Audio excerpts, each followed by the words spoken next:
Pour terminer le chapitre 12 sur l'approche énergétique, j'aimerais revenir sur le lien entre l'énergie potentielle et le portrait de phase que l'on peut tracer. Ici, vous avez donc le graphique énergie potentielle en fonction de x, okay, et puis ici le portrait de phase qu'on va tracer, donc x points en fonction de x. Je vous ai noté ici la relation que l'on a, et notamment j'ai fait apparaître x points. Donc rappelons qu'on a ici un système conservatif, c'est-à-dire qu'il est soumis à une force conservative, et donc son énergie mécanique, énergie cinétique plus énergie potentielle, sera une constante. J'ai écrit ça comme ça de manière à pouvoir exprimer x points en fonction de mon énergie mécanique et de mon énergie potentielle. Alors ce qu'on va faire, c'est que pour notre système, on va considérer des situations dans lesquelles il est, où son énergie mécanique est de plus en plus grande, et puis on va voir ce que ça veut dire en termes de mouvement et donc en termes d'interprétation sur le portrait de phase. Alors commençons par le cas le plus simple. Si votre système il a une énergie mécanique qui vaut la valeur minimale de l'énergie potentielle, alors dans ce cas-là, votre système il est à l'équilibre et il n'y a pas de mouvement. Pourquoi? Parce que si l'énergie potentielle en fait vaut l'énergie mécanique du système, alors forcément x point égale 0. Donc dans mon portrait de phase, je serai ici à x point égale 0, ici. Donc je n'ai pas vraiment de trajectoire de phase, c'est uniquement un point. Alors plus intéressant, si mon système a une énergie mécanique un petit peu plus élevée. Ce que je constate, c'est qu'il y a intersection entre cette droite que j'ai dessinée et puis la courbe EP, l'énergie potentielle de x, en deux points. Donc ce point-là et ce point-là, que je vais reporter ici et ici. Alors, interprétation importante, il faut bien comprendre que si ça c'est l'énergie mécanique de mon système et que c'est une constante, et que ça c'est l'énergie potentielle, alors l'énergie cinétique, elle se lit toujours ici. D'accord? Ça c'est l'énergie cinétique en une position donnée. Pourquoi? Tout simplement parce que l'énergie potentielle plus l'énergie cinétique vaudra la valeur de l'énergie mécanique. Okay? Ce qui veut dire qu'en ce point-là et en ce point-là, mon énergie potentielle vaut mon énergie mécanique. Donc si mon énergie potentielle vaut mon énergie mécanique, alors forcément x point et l'énergie cinétique, ça vaut 0. Donc encore une fois, ces points-là, sur mon portrait de phase, ils sont ici. Ils sont à x point égale 0 et ils sont aux valeurs extrémales que je peux avoir pour x. Donc là, je vous rappelle, dans cette situation-là, qu'est-ce qui va se passer? Eh bien, mon système va avoir un mouvement oscillant, il va aller jusqu'à ce point-là, donc par exemple là, si je commence, disons ici, eh bien, ici, mon système il va partir par ici. Donc ça veut dire que x diminue. Si x diminue, alors x point est négatif. Donc je pars d'ici. X point négatif, ça veut dire qu'on descend, là, dans le portrait de phase. Et puis ensuite, le système, une fois qu'il a passé son point d'équilibre, il va se mettre à... son énergie potentielle va se mettre à réaugmenter, son énergie cinétique va diminuer, jusque là où sa vitesse sera nulle, donc x point égale 0. Ou quand est-ce que l'énergie cinétique est maximale? Ici. Donc ça veut dire que énergie cinétique maximale, x point maximal. Donc en fait, je vais avoir un x point qui sera maximum quand je suis ici. Donc sur mon portrait de phase, ça va donner quelque chose comme ça. Tac, tac, on se déplace toujours dans le sens horaire. Et puis ensuite, dans la deuxième phase, quand mon système va revenir de l'autre côté, eh bien je me retrouve cette fois-ci à avoir un déplacement vers les x croissants, donc x point qui est positif, et donc mon portrait de phase continue comme ça. Et j'ai pas une ellipse parfaite. Pourquoi? Parce que simplement, ici, eh bien, vous voyez que ce côté-là et ce côté-là ne sont pas symétriques l'un de l'autre. J'ai une asymétrie, ce qui fait que mon portrait de phase, eh bien, il ne sera pas non plus symétrique. Ok. Autre situation, maintenant, si j'ai une énergie mécanique qui est beaucoup plus élevée, ici par exemple. Donc, si mes conditions initiales font que je parte d'un point, par exemple, par ici, ok. Alors, en ce point-là, je me retrouve à cette coordonnée ici, un x qui vaut une certaine valeur entre xe1 et xe2, entre mes deux positions d'équilibre. Et puis, j'ai une certaine valeur d'énergie cinétique que je vous rappelle, je vais lire comme ça. Ok. Par exemple, mon point, qu'est-ce qu'il va faire? Eh bien, il va, étant donné que la force qui s'applique sur lui, la force de rappel va être dans ce sens-là, il va partir comme ceci, puis il va aller jusque-là, en termes d'énergie potentielle, puis ensuite il va revenir jusque-là, et ainsi de suite. Il y aura ce mouvement oscillant. Donc encore une fois, il y a deux positions extrêmes, celle-ci et celle-ci, pour lesquelles, dans ce cas-là, l'énergie potentielle vaut l'énergie mécanique du système, donc x point vaut 0. Donc l'énergie cinétique est nulle. Donc là et là, je suis sur mon graphique en portrait de phase au niveau de x point égale 0. Okay. Et puis je vais avoir le même genre de mouvement, hein, la même interprétation que tout à l'heure. Donc par exemple, bah, si je pars d'ici, ça va me donner, encore une fois, quelque chose d'encore plus asymétrique sur mon portrait de phase, parce que j'ai cette zone-là, cette partie-là de la courbe qui est différente de celle-ci, et ça va me donner plutôt quelque chose comme ça. Tac. Quelque chose à peu près comme ça. Et dans quel sens est parcourue cette courbe? Eh bien, elle est parcourue comme ceci. Alors normalement, attention, elle devrait être symétrique, c'est-à-dire que la distance qui est là, ça sera la même que celle-ci. Ça va plutôt faire quelque chose comme ça. Tac, tac. Et puis ça aura une forme un peu ovale, asymétrique. Mon portrait de phase est toujours parcouru dans le sens horaire. Ok. Voilà. Alors il y a une autre situation en fonction de mes conditions initiales, c'est qu'avec cette énergie mécanique, mon système peut aussi être, par exemple, dans une position X qui est ici, avec une petite énergie cinétique que vous pouvez lire ici. Le système, par contre, ne pourra jamais atteindre des positions qui sont là, parce que son énergie mécanique est toujours inférieure à son énergie potentielle. Donc, dans mon portrait de phase, pour cette courbe bleue là, il n'y aura rien de dessiné. Par contre, ici, qu'est-ce qui se passe? Alors, imaginons qu'un système arrive de très loin, de l'infini, là.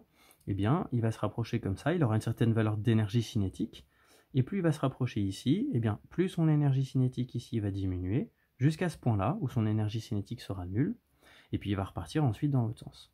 Donc encore une fois, ce point-là, c'est un point où l'énergie cinétique est nulle, donc x point égale 0, et puis ça me donnera une courbe où en gros, si je me déplace dans ce sens-là, x est en train de diminuer. Si x diminue, ça veut dire que x point est négatif. Donc sur mon portrait de phase, je suis dans la partie x point négative, et puis ça va me donner quelque chose d'à peu près comme ça, d'à peu près constant, et puis sur la fin, ça fait un petit truc comme ça, et voilà.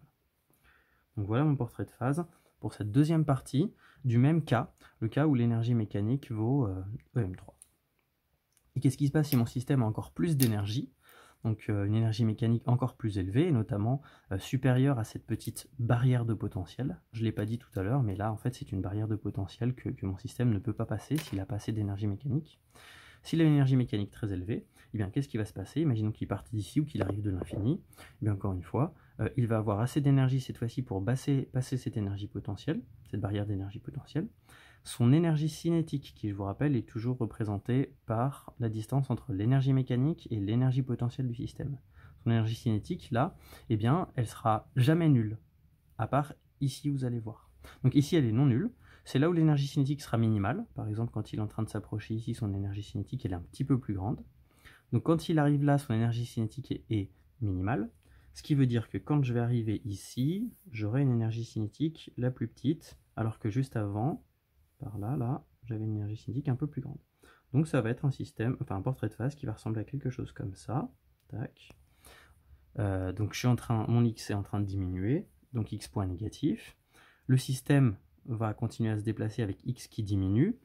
Ici, l'énergie cinétique va être de plus en plus grande, jusqu'à avoir une valeur maximale ici. Donc l'énergie cinétique augmente, ça veut dire que x point augmente de plus en plus, de plus en plus. La valeur maximale, c'est une valeur que je vais atteindre ici. Tac, disons quelque chose comme ça. Tac, là. Et ensuite, sur la courbe, là. Et ensuite, qu'est-ce qui se passe? Eh bien, l'énergie cinétique se met à diminuer rapidement jusqu'à ce point-là. En ce point-là, eh bien, l'énergie mécanique du système est égale à l'énergie potentielle, l'énergie cinétique est nulle. Ça veut dire que mon système s'arrête, x point égale 0, et il va repartir ensuite dans l'autre sens. Et donc, en symétrique de l'autre côté, j'aurai un portrait de phase qui va être à peu près comme ça. Tac, tac, hop.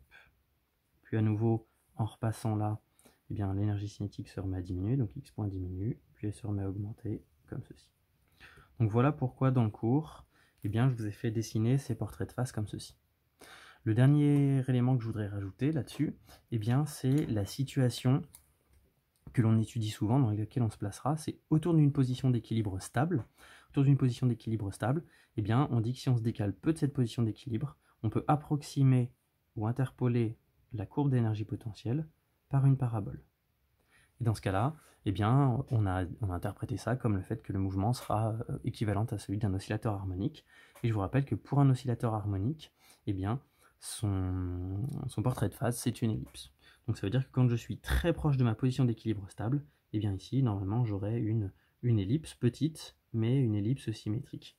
Et plus je m'écarte de cette situation-là, donc plus mon énergie mécanique est grande, et plus cette ellipse, en fait, eh bien, elle va être déformée, elle aura plutôt une forme un petit peu d'œuf, hop, une forme plus ovale. Et voilà. Donc voilà, peut-être que c'est plus clair avec la lecture que je vous donne là. Bon, ça prend une petite dizaine de minutes, mais pour ceux qui auraient du mal à comprendre, ben voilà.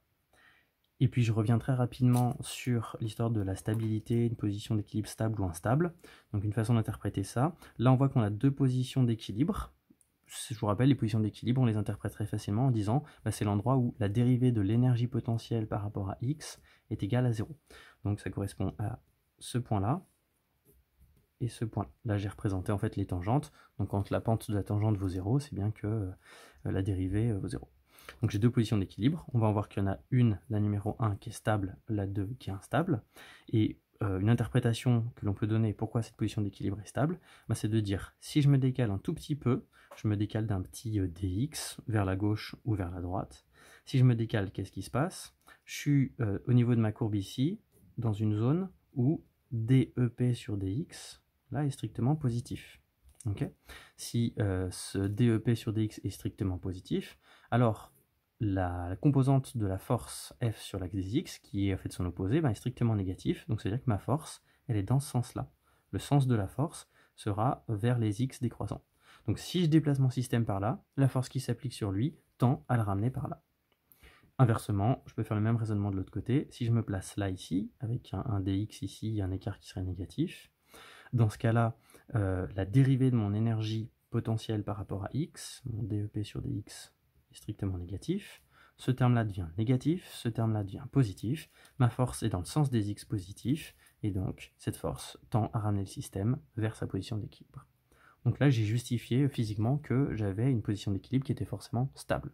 Et l'interprétation simple qu'on en donne, encore une fois, c'est de regarder la dérivée seconde de l'énergie potentielle par rapport à x, de regarder simplement son signe.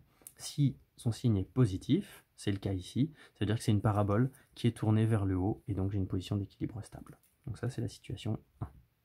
Même interprétation dans la situation 2. Si je m'écarte d'un petit dx sur le côté, ça veut dire que je vais me placer sur un point là sur ma courbe qui est ici. Regardez si je trace la tangente à mon énergie potentielle en ce point-là. Ah oui, cette tangente, elle a une pente qui est négative. Donc un dep sur dx qui est strictement négatif, je vous rappelle, c'était une force qui était positive, donc une force qui va avoir tendance à faire évoluer le système dans ce sens-là. Donc si je me décale par là, la force qui s'applique sur le système a tendance à le décaler par là, donc il s'éloigne encore plus de sa position d'équilibre. Même chose, même raisonnement, vous pouvez essayer de le faire de l'autre côté. Donc ça, c'est une position d'équilibre instable. Okay.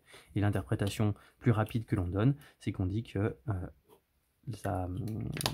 le critère que l'on peut donner, c'est tout simplement de regarder la dérivée seconde de l'énergie potentielle par rapport à x, et que cette fois-ci, quand son signe est négatif, alors ça veut dire que je suis sur une position d'équilibre instable. Voilà,